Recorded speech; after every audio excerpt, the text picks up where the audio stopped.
अस्सलाम वालेकुम वरहमतुल्लाहि वबरकातुहू। फ़िक़्ह के नए दर्स के साथ आपकी खिदमत में आपका मेज़बान सैयद आमिर सईद शाह हाजिर है। गिरामी कदर अहबाब, आज हम आपकी खिदमत में तारे के नमाज की सज़ा यानी नमाज को छोड़ने वाले की सज़ा और उसका हुक्म अर्ज़ करेंगे।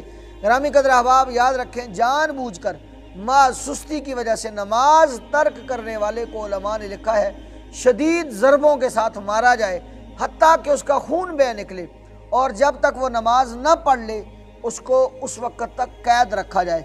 और माह रमज़ान के रोज़े न रखने वाले का भी यही हुक्म है, अलबत्ता उसे कत्ल न किया जाए, मगर वो जब रोज़े या नमाज की फ़र्जियत का ही मुनकिर हो जाए तो उनमें से किसी एक को हल्का जाने तो ऐसा शख्स मुर्तद है और वाजिबुल कत्ल है।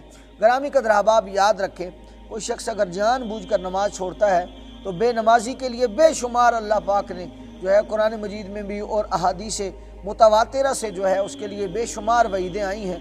मैं दो चार जो है वईदें आपकी खिदमत में पेश करता हूँ। सरकार दो आलम सल्लल्लाहु अलैहि वसल्लम ने इरशाद फरमाया कि जो कोई शख्स बेनमाज हो, एक फ़र्ज़ नमाज को छोड़ता है, जब वो लहद में उतरेगा तो अल्लाह उस पर एक सांप को मुसल्लत करेगा जो अजदहा होगा, और वो उसको इस कदर शदीद डसेगा कि एक बार डसने से वो शख्स 70 गज ज़मीन में उतरेगा। और हुजूर फरमाते हैं कि वो अगर फजर की नमाज उसने कज़ा की तो वो बराबर ज़ोर तक उसको डसता रहेगा, ज़ोर की कज़ा की है तो असर तक बराबर डसता रहेगा, असर की कज़ा की है तो मगरिब तक जो है, और मगरिब की कज़ा की है तो इशा तक, इशा की कज़ा की है तो सुबह तक बराबर उसको डसता रहेगा। तो इस कदर शिद्दत वाले अजाब से बचने के लिए आपको चाहिए कि मालिक के हुजूर सजदा रेज़ हो। और वैसे भी हुजूर अलैहिस्सलाम ने फरमाया अस्सलातु फ़र्क़ु बैनल मुमिन वल काफ़िर, नमाज मोमिन और काफिर के दरमियान फ़र्क करती है। एक मरतबा सहाबी ने पूछा, या रसूलल्लाह, हम में और काफिरों में क्या फ़र्क है? तो रसूलल्लाह ने फरमाया कि हम में और काफिरों में फ़र्क यह है कि काफिर नमाज नहीं पढ़ते, हम नमाज पढ़ते हैं। तो इसलिए कोशिश किया करें कि अगर जब आपको खालिक के कायनात ने सेहत दी है, तंदुरुस्ती आफ़ियत वाली ज़िंदगी दी है, आपको खालिक के कायनात ने दुखों मसाइब परेशानियों से बचाया है, तो उनके शुक्राने के तौर पर ही आप जो है मालिक के हुजूर जो है सजदा रेज़ हो जाएँ। फ़राइज़ वैसे भी जो है वो मालिक के हुजूर जो है वो किसी आशिक ने कहा था, ज़िंदगी आमद बराए बंदगी, ज़िंदगी अल्लाह ने बंदगी के लिए दी है, ज़िंदगी बेबंदगी शर्मिंदगी शर्मिंदगी।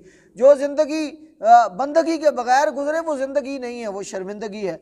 और फिर देखें ना, अल्लाह ने हमें नाक, कान, आँख, जितने भी आज़ाए बदनी हैं सारे सलामत दिए, फिर अल्लाह ने हमें अच्छा खिलाया, अच्छा पहनाया, तो ये हम पर वाजिब और फ़र्ज़ है कि हम जो है मालिक के हुजूर सजदा रेज़ हो। अल्लाह के एक वली थे, उनकी आँख का जो है मुआलिज ने इलाज किया तो उसने कहा आप जो है 3 दिन तक जो है वो सजदा नहीं कर सकेंगे। तो चूँकि मुआलिज का हुक्म था तो आपने जो है वो सजदा तो ना किया, लेकिन जब भी आपके बेटे आपके पास खाना लाते तो आप मुँह पलटा देते।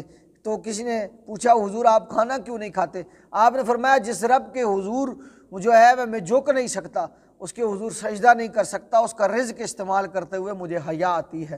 तो अल्लाह मुझे और आपको औलियाए कामिलीन जैसा इखलास अता फरमाए और अल्लाह अपनी खशियत अता फरमाए। अल्लाह पाक मेरी और आपकी जो है तमाम हाजात को पूरा फरमाए। जितने अहबाब आप देख रहे हैं, अल्लाह आपको और मुझे नमाज़ों की तौफ़ीक़ात के साथ ज़िंदा रखे, और जब दुनिया से जाएँ तो कलमा तय्यबा ला इलाहा इल्लल्लाह मुहम्मद रसूलुल्लाह नसीब फरमा के दोनों जानों की सुरखरुइयाँ अता फरमाए। एक अर्ज़ कर दूँ, इमाम जो है अहमद बिन हम्बल आप फरमाते हैं कि जो शख्स बेनमाज हो, बेनमाज शख्स को मुसलमानों के कब्रिस्तान में दफन न किया जाए। तो इस कदर शिद्दत के साथ वईदें हैं, कोशिश किया करें वक्त पर नमाज अदा करें। अल्लाह आपको सजदों की तौफ़ीक़ अता फ़रमाए। अस्सलामु अलैकुम वरहमतुल्लाहि वबरकातुहू।